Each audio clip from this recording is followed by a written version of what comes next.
Урматтуу Москва шаарындагы мекендештер, Москвадан Казакстанга кирди чыкты кылабыз жана жолдо документтериңиздерге да жардам беребиз. Кара тизмеде бар жогун текшерип беребиз. Эң башкысы 5 пересадка өзүбүз аягына чейин алып барып келебиз. Сиздер айткан суммадан ашыкча акча кетирбейсиздер. Дарига Кожуховская саат 12:00 жана 18:00 жана кечки 20:00 рейстер бар. Сиздердин кызматыңыздарда өз ишин мыкты билген тажрыйбалуу Эрнис. Андыктан төмөнкү номерлерге чалыңыздар, жазыңыздар. 89296 544 564 89250 171 616. Биз ар дайым сиздердин кызматыңыздарда 24 саат бою байланыштабыз. Жапаров. Кыргызстан ээптин жалпы бюджетине 4 миллиард сом которду. 2022 жылы Кыргызстан Евразиялык экономикалык биримдиктин жалпы бюджетине биринчи жолу 4 миллиард сом которду. Бул сумма алганга караганда көп. Бул тууралуу Алматы шаарында өткөн Евразиялык өкмөттөр аралык кеңешинин кеңейтилген курамдагы жыйынында министрлер кабинетинин төрагасы Акылбек Жапаров билдирди. Ал өткөн жылы интеграциялык бирикмеге мүчө мамлекеттердин ички дүң продукциясынын жалпы көлөмү 2021 жылга карата көрсөткүчтүн 99% чегинде сакталганын айтты. Жапаров белгилегендей, Кыргызстанда 2022 жылдын жыйынтыгы боюнча экономикалык өсүш 7% түзүп, өнөр жай өндүрүшүнүн көлөмү 11,4%га өстү. Өткөн жылдын январь-ноябрь айларында Кыргызстандын биримдикке мүчө мамлекеттер менен өз ара соодасынын көлөмү 4,2 миллиард долларды түзүп, өткөн жылдын ушул мезгилине салыштырмалуу 36,2%га өскөн. Мында экспорттук жеткирүүлөр 1,9 эсеге, импорттук түшүүлөр 1,2 эсеге өстү. Салыктык жана бажылык башкарууга жаңы ыкмалардын, анын ичине санариптик технологияларды колдонуунун аркасында салыктан түшкөн каражатты 51%га жана бажы төлөмдөрүн 58,2%га көбөйттүк, деди Жапаров. Ал ошондой эле мамлекеттик бюджеттин жалпы салыктык кирешелери 50%дан ашык көбөйгөнүн кошумчалады. Булак Спутник KG. Бийлик тажик учактарына Кыргызстандын асманынан учууга уруксат берди. Тажикстандын Somon Air авиакомпаниясынын учактарына Кыргызстандын аба мейкиндиги аркылуу белгилүү мөөнөткө учууга уруксат берилгенин Кыргызстандын жарандык авиация агенттиги билдирди. Тажик компаниясы тиешелүү өтүнүч менен Кыргызстанга кайрылган.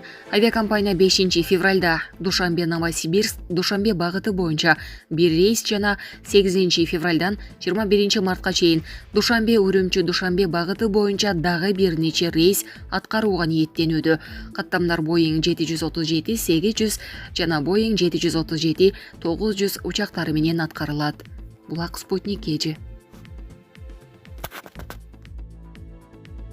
Батмакан Жолболдуева өлүмгө алып келүү беренеси боюнча акталды.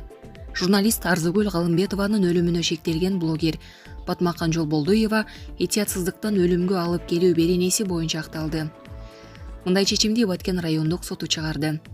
Бул тууралуу Супер KG порталына Батмакан Жолболдуева билдирди. Маалымдалгандай, Жолболдуева 3 иш боюнча айыптуу деп табылды. Ал бейбаштык, жекече жашоонун кол тийбестигин бузуу жана документтердин жасалмасын жасоо боюнча күнөөлүү деп табылып, 2 жылга пробациялык көзөмөл дайындалды. Ошондой эле 2 жылдык мөөнөткө блогердик ишмердүүлүгүнө тыюу салынган. Акипресс басылмасынын Баткен облусундагы өкүлү, Баткен медиа борборунун журналисти Арзыгүл Галымбетова 2022 жылы 26 мартка караган түнү каза болгон. Ал Фейсбуктагы баракчасында каралуулорго кабылып жатканын жазган. Мындан улам этиятсыздыктан өлүмгө алып келүү беренеси менен кылмыш иши козголгон. Ал эми 28 мартта блогер Батмакан Жолболдуева кармалган. Ага журналисттин 25 мартта Жолболдуеванын үстүнөн аброюма шек келтирип, жаман сөздөр менен каралап жатат деп милицияга арыз жазганы себеп болгон. Блогер 18 августта Баткен райондук сотунун чечими менен үй камагына чыгарылган. Ал эми маркум журналист Арзыгүл Галымбетованын бир тууган эжеси Тажыгүл Галымбетова биздин порталга интервью берип жатып, блогер Батмакан Жолболдуевага карата эч кандай доосу жок экенин айткан. Ал эми сиңдисинин өлүмүнө башка тараптар кызыктар болушу мүмкүн экенин билдирген.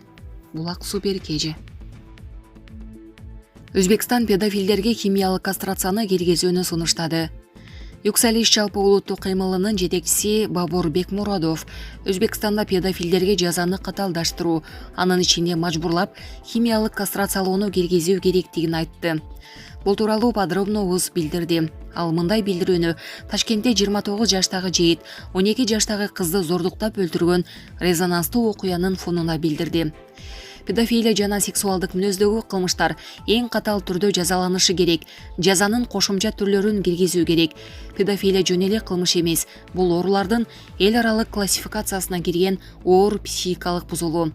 Мындай бейтаптарды 25 жыл түрмөдө отургандан кийин жөн эле коомго кайтаруу мүмкүн эмес. Мажбурлоо, химиялык жана физикалык таасир көрсөтүү ыкмаларын киргизүүдө эч кандай шек болбошу керек деп жазган ал өзүнүн Telegram каналында. Булак Назар Ньюс KG.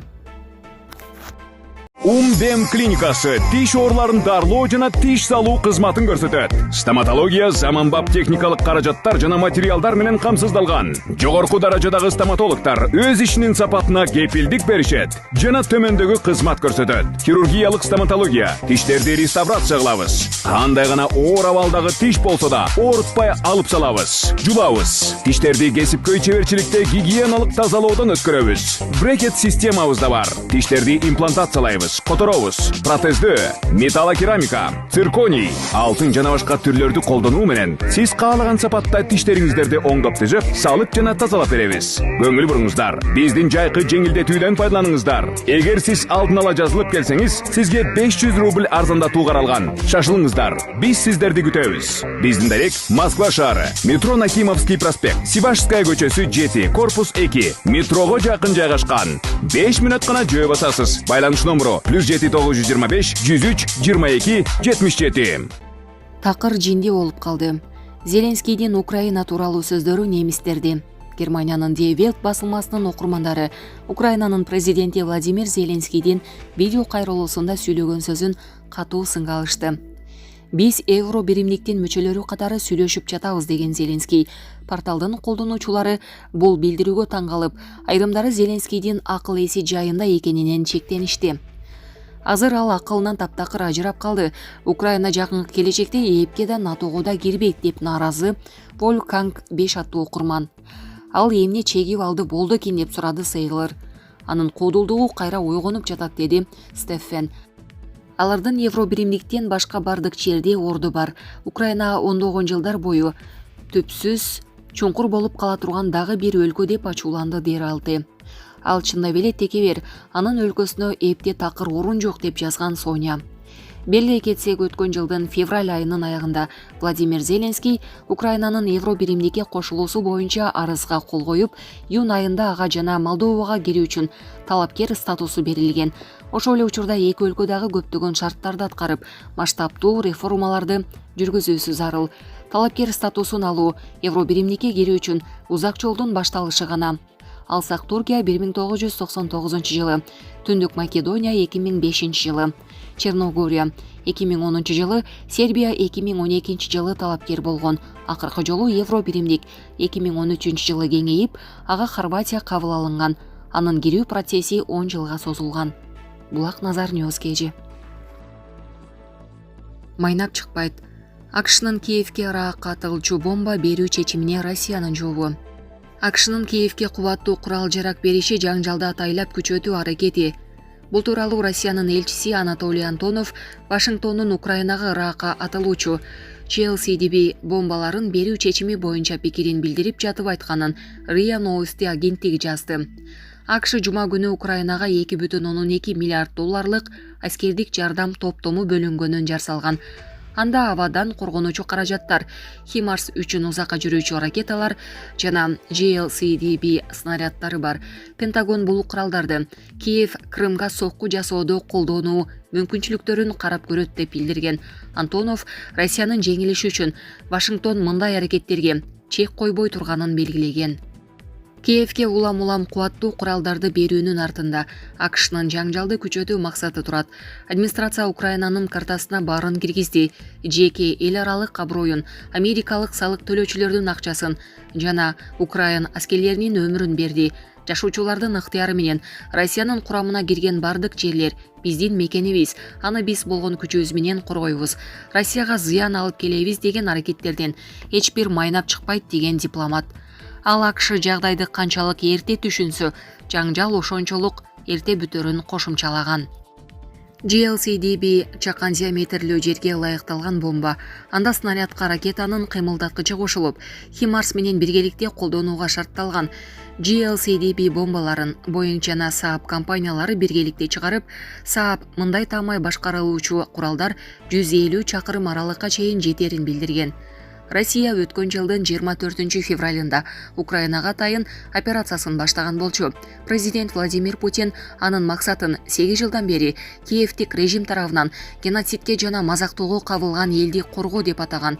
Бирок АКШ менен анын НАТО боюнча союздаштары ошондон бери Киевге 10 миллиарддаган долларлык курал жеткирүүдө.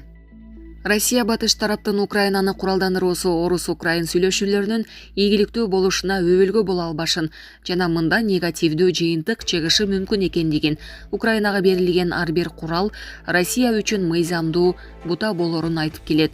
Тышкы иштер министри Сергей Лавров АКШ менен НАТО Украинадагы согушка түздөн-түз катышып жатат деп айтып, алар Киевге курал-жарак жеткирүү менен чектелбестен Улуу Британия, Германия, Италия жана башка өлкөлөрдө кадрларды да даярдап жатканын кошумчалаган. Булак Спутник эже.